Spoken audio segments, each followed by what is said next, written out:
भारत माता की भारत माता की जिंदाबाद जिंदाबाद और जिंदाबाद जिंदाबाद जिंदाबाद जिंदाबाद जिंदाबाद भारत माता की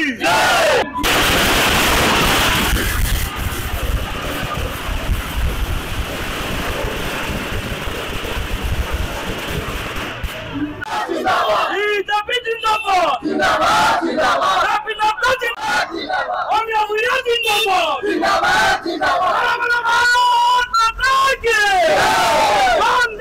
আমাৰ ৰাজ্যখনৰ আজি যি ৫খন আসনৰ উপনিৰ্বাচন আছিল এই উপনিৰ্বাচনৰ আমাৰ এখন বাটকটীয়া আসন আছিল আমাৰ বিহালীত আমাৰ প্ৰাৰ্থী শ্ৰী দিগন্ত খাটোৱা ডাঙৰীয়াক ৰাইজে বিপুল ভোটৰ ব্যৱধানত বিজয় কৰিছে। তাৰ বাবে আজি বিহপুৰীয়া সমষ্টিত আমি নাৰায়ণপুৰত আমাৰ সকলো কাৰ্যকৰ্তাই আজি আনন্দ উল্লাস কৰিছে আৰু সকলোৱে প্ৰচেছন কৰিছে, আতচবাজি কৰিছে আৰু এই বিজয় ভোটা মাননীয় মুখ্যমন্ত্ৰী ডক্টৰ হিমন্ত বিশ্ব শৰ্মা ডাঙৰীয়াক আমি বিহপুৰীয়া সমষ্টিৰ ৰাইজৰ হৈ পিনি কাৰ্যকৰ্তা হৈ পিনি তেখেতক অভিনন্দন জনাইছোঁ, তেখেতক ধন্যবাদ জনাইছোঁ। তেখেতৰ বিৰামহীন যি প্ৰগতিৰ যাত্ৰা এই যাত্ৰাক ৰাইজে আঁকোৱালি লৈছে।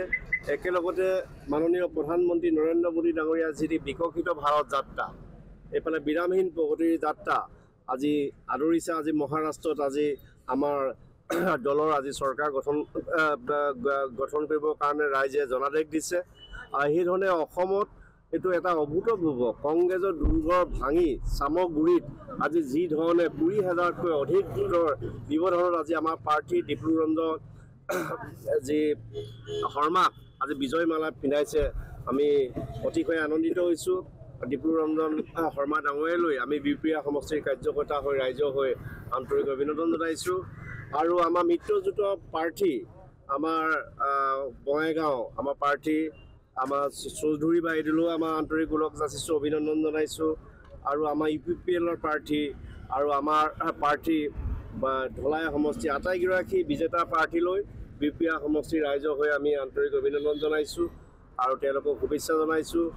আৰু আমি মুখ্যমন্ত্ৰী ডাঙৰীয়াৰ তেওঁ বলিষ্ঠ নেতৃত্বত অহা ১.৫টা বছৰত যাতে আমি আমাৰ গাঁৱে ভূঞে চহৰে নগৰে যাতে আমি বিকাশ যাত্ৰাৰ মাজেৰে ৰাইজৰ আস্থা ভাজন হ'ব পাৰোঁ, ৰাইজৰ আশীৰ্বাদ বুটলিব পাৰোঁ, তাৰ বাবে সকলোকে সাজু হ'বৰ কাৰণে মই আহ্বান জনাইছোঁ।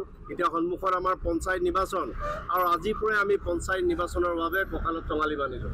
প্ৰতিটো ৱাৰ্ডত যাতে আমাৰ প্ৰাৰ্থী বিজয় হয় তাৰ বাবে নিশ্চিত বিজয় কৰিবৰ কাৰণে প্ৰতিগৰাকী মাননীয় কাৰ্যকৰ্তাই যাতে ৰাইজৰ ঘৰে ঘৰে গৈ ৰাইজৰ চৰণ চুই যাতে ৰাইজৰ আশীৰ্বাদ ল'বৰ কাৰণে যত্ন কৰে তাৰ বাবেও আমি আহ্বান জনাইছোঁ।